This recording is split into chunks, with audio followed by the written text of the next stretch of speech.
Just a bit. Some people on South Bend's west side don't think the city's Smart Streets initiative is very smart. The city is investing a lot of money to revitalize Western Avenue and Lincoln Way West, but many who live along those roads don't like the city's plan. WSBT-22's James Fillmore is at the live desk. James, there was a meeting tonight. There were about 30 people there, Rick. Many people who live on the west side feel like the city isn't listening to them and instead just does what it wants. But the city says it's heard people's concerns and has made adjustments.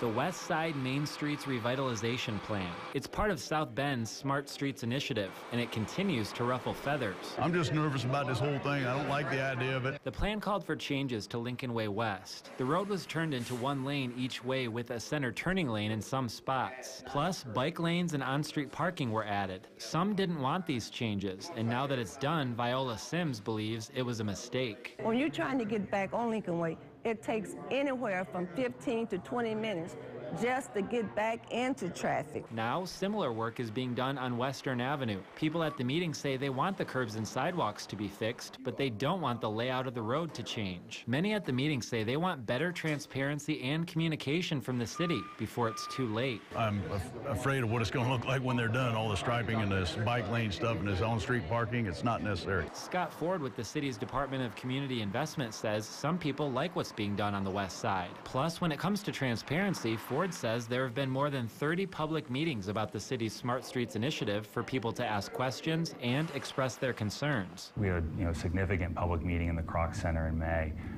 where I think over a dozen city staff were present. People at the meeting say they know change might not happen, but they just want to make it clear that they don't fully support the revitalization plan.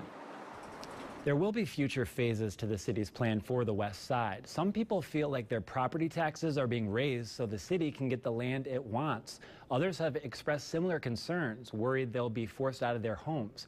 But the city has said that's just not the case. At the live desk, James Fillmore, WSBT 22 News. Thank you.